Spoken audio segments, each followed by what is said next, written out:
Romantic कहानी भाभी। राहुल गर्मियों की छुट्टियों में अपने बड़े भाई के घर आया था।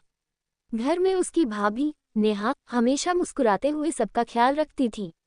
दोनों के बीच रिश्ता सम्मान और अपनापन का था। एक शाम तेज बारिश होने लगी। बिजली चली गई और पूरा घर मोमबत्तियों की रोशनी से जगमगा उठा।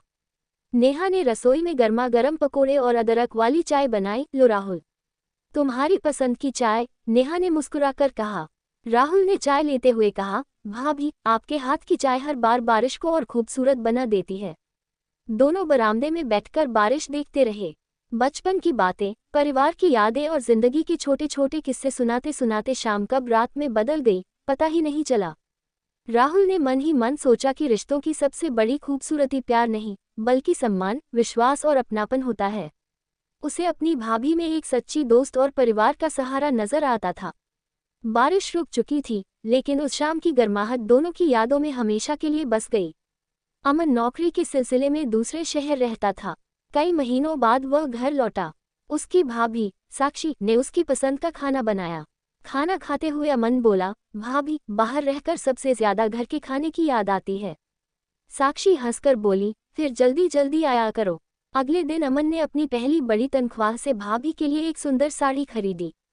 साड़ी देखकर उनकी आंखें भर आईं। इतनी महंगी क्यों ले आए? उन्होंने पूछा। अमन मुस्कुराया, आपने हमेशा मुझे छोटे भाई की तरह प्यार दिया है। ये तो बस मेरी तरफ से एक छोटा सा धन्यवाद है। पूरा परिवार साथ बैठा, हंसी मजाक हुआ और अमन को एहसास हुआ कि रिश्तों की सबसे बड़ी दौलत विश्वास और अपनापन होता है। आरव रोज शाम को शहर की छोटी सी लाइब्रेरी में पढ़ने जाता था। वहीं उसकी मुलाकात मीरा से हुई। दोनों पहले सिर्फ किताबों की बातें करते थे, फिर धीरे धीरे दोस्त बन गए। एक दिन तेज बारिश शुरू हो गई। दोनों लाइब्रेरी के बरामदे में खड़े होकर बारिश देखते रहे। तुम्हें बारिश पसंद है? मीरा ने पूछा। आरव मुस्कुराया, पहले सिर्फ मौसम लगता था, अब किसी की याद दिलाती है। मीरा हल्का सा मुस्कुराए, शायद मुझे भी। उस दिन दोनों ने एक ही छतरी में घर तक का सफर तय किया। रास्ते भर कोई बड़े वादे नहीं हुए, बस छोटी छोटी बातें और मुस्कानें थीं। कुछ महीनों बाद उसी लाइब्रेरी में आरव ने मीरा को एक किताब दी।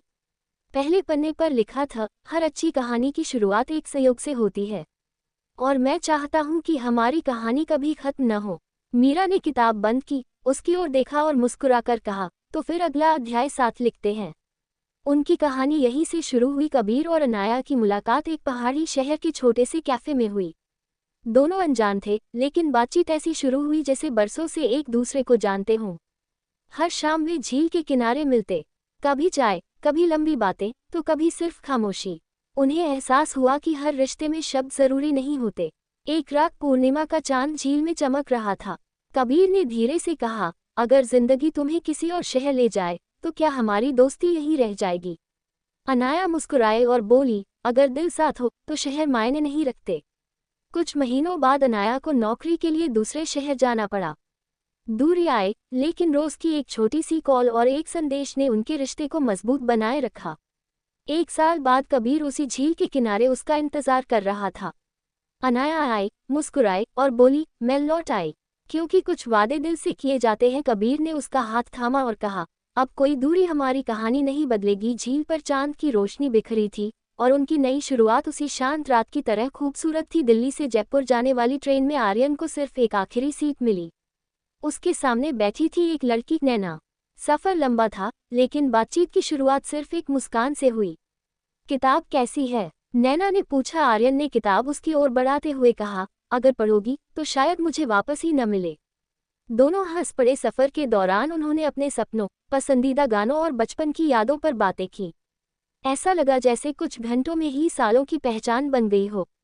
जयपुर स्टेशन आने वाला था। आर्यन ने हिम्मत जुटाकर कहा, शायद हम फिर कभी न मिलें। नैना ने मुस्कुराते हुए अपनी किताब के अंदर एक छोटा सा कागज रखा और उतर गई। ट्रेन चल पड़ी। आर्यन ने कागज खोला। उस पर लिखा था, कुछ सफर मंजिल से नहीं, किसी खास इंसान से यादगार बनते हैं। अगर किस्मत ने चाहा, तो अगली कॉफी मेरी तरफ से। नीचे उसका फोन नंबर था। आर्यन मुस्कुराया। उसे महसूस हुआ कि कभी कभी जिंदगी की सबसे खूबसूरत कहानियां वहीं से शुरू होती हैं, जहां हमें लगता है कि सफर खत्म हो गया है। कॉलेज की लाइब्रेरी में अदिति को एक पुरानी किताब मिली।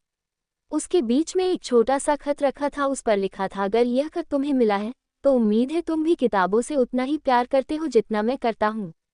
अगर चाहो इसी किताब में अपना जवाब छोड़ देना। अदिति मुस्कुराई।